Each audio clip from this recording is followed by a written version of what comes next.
Hello everybody, this is Dr. Bob DeMaria with another episode of Ask Dr. Bob, and we have some phenomenal new questions, and we do appreciate each and every one of them. From a new mom, she must have had a baby that has thrush, and they put her on an antifungal medication, and now the child was told that it has neonatal candidiasis, so in other words, yeast.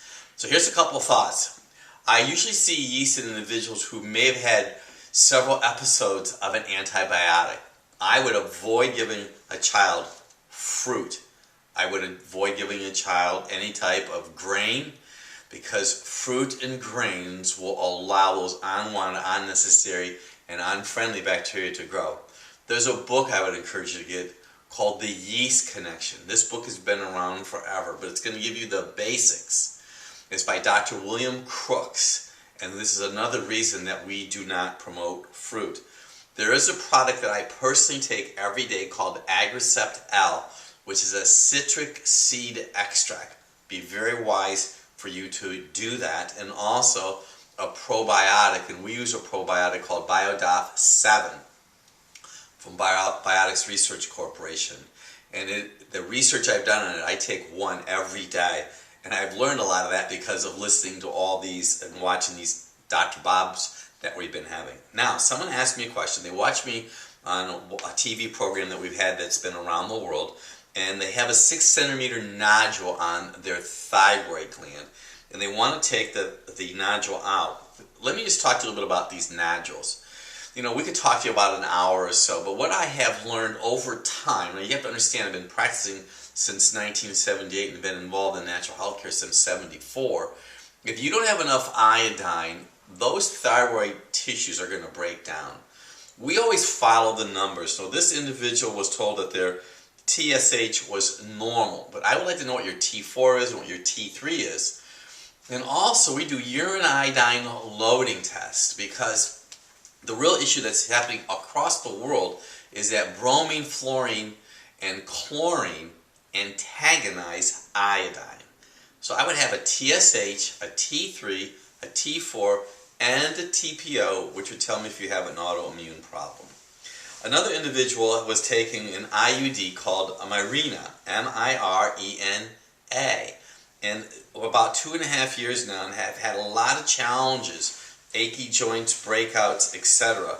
And if you do any research on this at all, this has some hormones in it that you don't necessarily want in your body. And you wanted to know if you should get off of this IUD, I think it would be wise. So many times I see birth control causes a lot of issues with dysplasia. It's somebody else that had a multitude of challenges. They saw me on the Radio 1 network, and we do appreciate you watching us everywhere from around the world, by the way.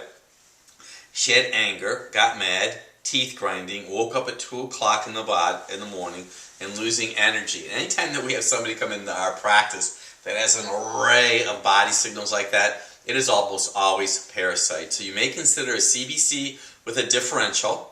You may consider even a fecal stool sample, checking for organisms. You may find someone in your area that could do something called nutritional microscopy, where they in fact will look at your blood under the microscope. Now this individual had a neuropathy. They've had it in their lower legs. It seems like it's going through their whole body. Let me talk to you a little bit about neuropathy.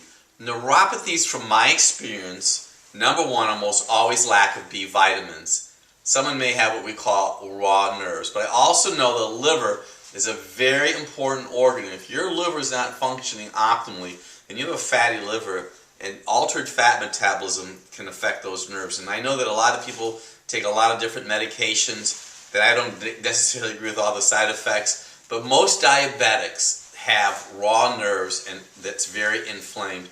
And you maybe were taking some medication already as a side effect. But B vitamins, try some phosphatidylcholine. We had somebody that contacted me that was having bone cancer and wanted to know what to do about it.